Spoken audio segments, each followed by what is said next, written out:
The planet of Corellan 5 knew only silence where her name was whispered, Vaelara.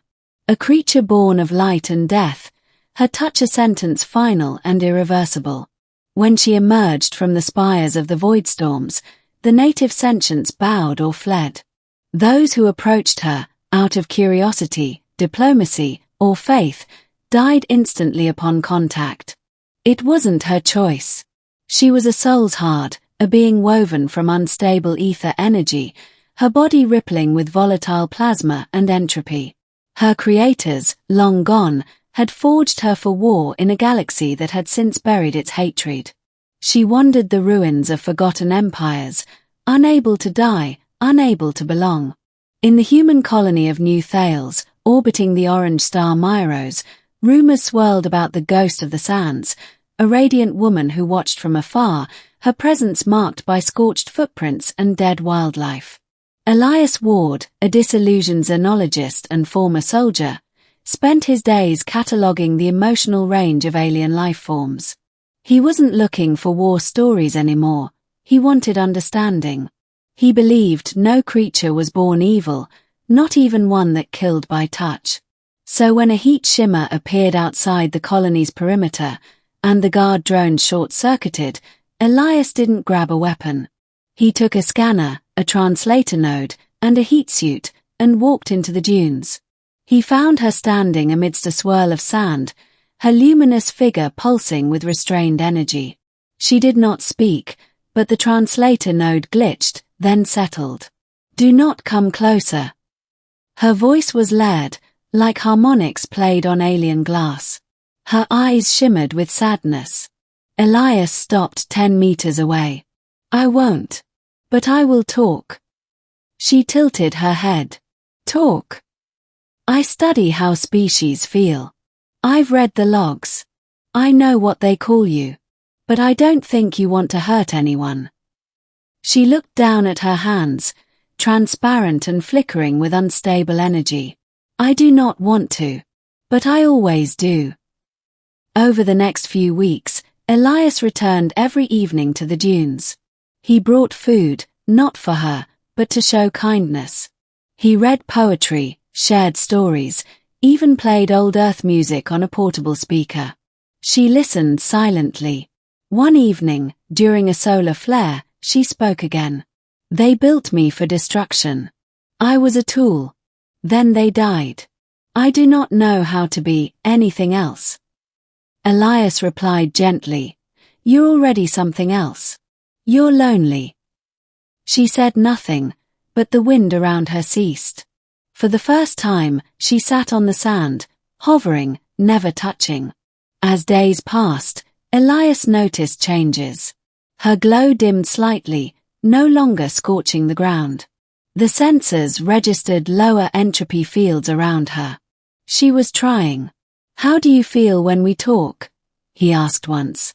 She hesitated. "I do not understand the word. But it is not pain. It is not silence. It is warm."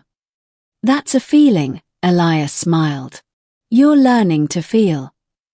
He devised experiments, no physical contact, but environmental interactions. He created drones with synthetic skin and had them hover near her. Slowly, she learned to control the decay field. A drone touched her hand. It didn't melt. She looked shocked. "I stopped it." "You're evolving," Elias whispered. "You're choosing not to kill." But evolution has enemies. The Corellan High Assembly, which governed New Thales, deemed her a Class 1 threat.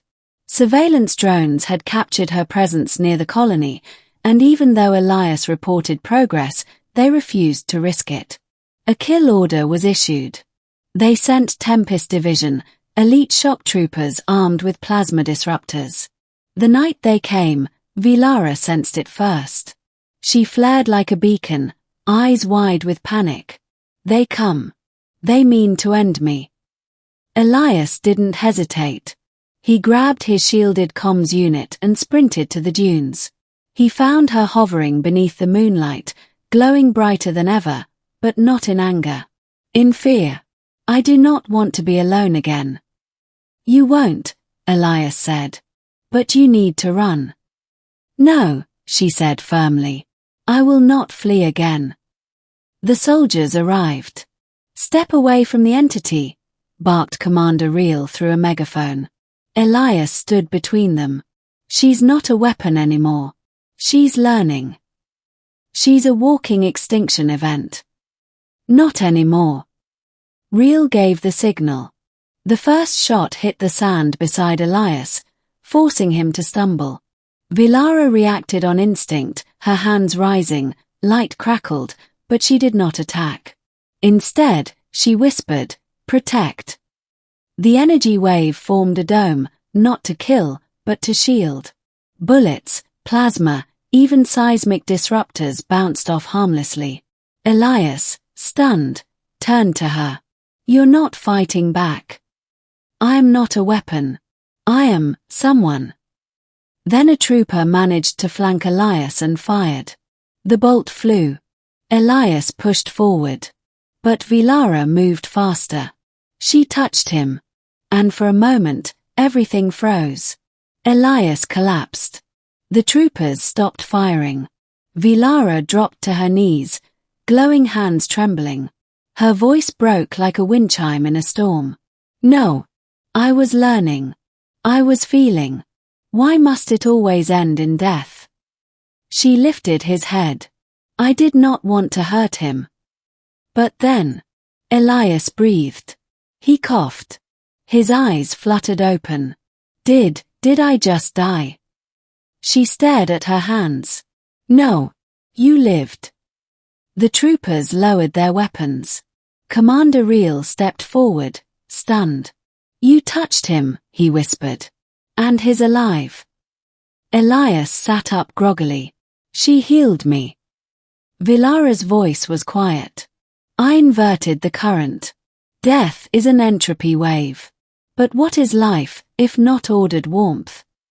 She had felt enough to will it into being. Months passed. Vaelara became an official citizen of New Thales, the first Soulshard to be recognized as sentient, emotional, and sovereign. She no longer hovered, she walked, carefully, slowly, in a containment suit she modified herself. She learned art. She painted solar flares. She laughed, awkwardly, musically. She touched synthetic life first, then organic ones. No one died. And Elias. He stayed by her side. He taught her how to write poetry. In turn, she taught him how to reshape electrical currents by emotion. They built a lab together. Then a home. Then something more. One night, beneath the same dunes where they first met, she reached for his hand. He did not flinch. Their fingers touched. Nothing burned. No one died. Instead, a warm breeze swept the sand, and the stars above shimmered just a little brighter. She smiled, truly, deeply. "I was created to end life."